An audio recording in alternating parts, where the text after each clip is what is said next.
How's this for the plot of a detective story? Famous crime writer discovers her millions are missing, sets out to find out why. That's exactly what happened to our good friend Patricia Cornwell. She's going to talk to us live in just a moment. Looking forward to that. But first, the plot, it thickens. It's no mystery. She's the most popular crime novelist of the century. Patricia Cornwell's name emblazoned across the covers of 24 New York Times bestsellers.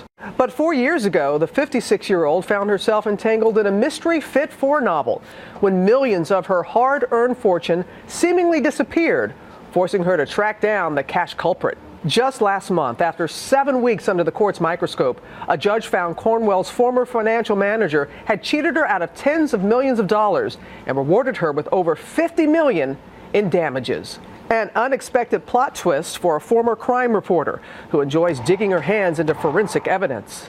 The blood doesn't lie. Cooking at home. The best thing is to cook this for a long time. And flying her private helicopter. This requires a certain amount of skills with your dexterity. Decorated with a logo of the person who built her success, Kay Scarpetta, a fictional medical examiner that has sold her over 100 million books. Cornwell's Queen of Crime is even slated to be played by the queen of the big screen, Angelina Jolie. And now the author is turning her own page, sharing her real-life crime story that she has yet to pen. And Patricia Cornwell's latest novel is The Bone Bed. Ladies and gentlemen, please welcome Patricia Cornwell back to Good Morning America. Thank you. You fought the good fight.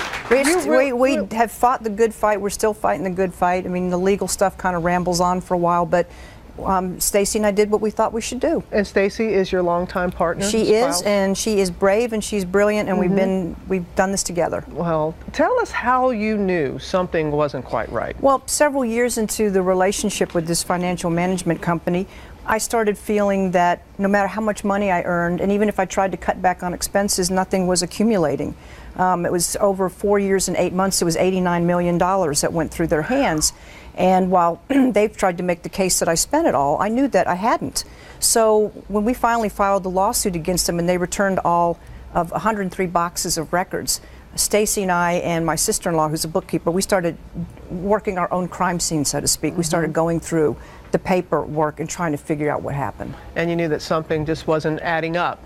Something wasn't adding up. We still can't really track what happened to the money. That's why this is a civil case, not a criminal case. But clearly, at the very least, it was mismanagement and a breach of fiduciary duty. And we should say that the firm, Anshin, Block and Anshin, and along with your former financial manager, Evan Snapper, they both have said that they're disappointed, of course. I'm sure they are. I'd be disappointed too. Exactly. And they're exploring the possibilities of an appeal. They went after you, or I should say Evan Snapper went after you personally. You could have landed in jail. That's right. Tell us why. Because he committed campaign violations that were actually a felony. And I didn't know this. I had no reason to think that anything he would have done with my cash was illegal.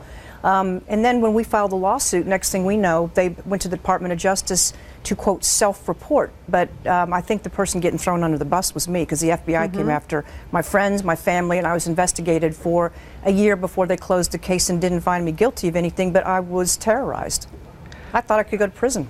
Your life there, when this was all in court, you said it was an autopsy of your life. I mean, it has everything about you was dissected. They said that you had an out-of-control lifestyle. You admit that you live large. Robin, look at me. I'm not frugal. I've never said I'm frugal. Right. But by no means could you have gone through that type of money. You could not have written this. Well, maybe you are going to write this. Are you going to write this? I have to do something with all this energy that I've been living with for the last several years. So I think Scarpetta will have to solve a case that probably has some financial mismanagement involved in it and a lot of intrigue. That'll be a page turner, as always. You have said this cost you tens of millions of dollars, and I know that there's now another court action because you want to get some of those legal fees back. You were able to do this. You know the average person can't fight. That's the worst thing about all of this, and that's one of the reasons Stacey and I have fought this fight, is because we have to do it for everyone. You have to stand up and say no. You don't get to take advantage of me or mismanage me this way.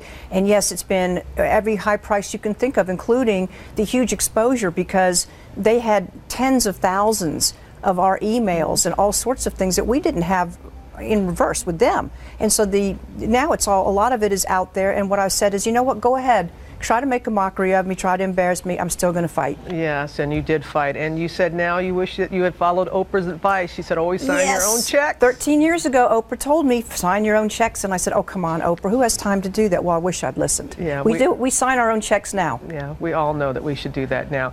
You're very generous. You are extremely generous. You donate a lot of your time, you donate a lot of your money, and just so happy that things are working in your favor. Well, thank you, Robin, and it is such a thrill to see you. This is the best part of it right now. I think I'm going to take my flying lessons now. After seeing the helicopter, I'm going to take the flying lessons. Well, we can arrange to get you a helicopter lesson, too. The Scarpetta bird. Oh, let's do it.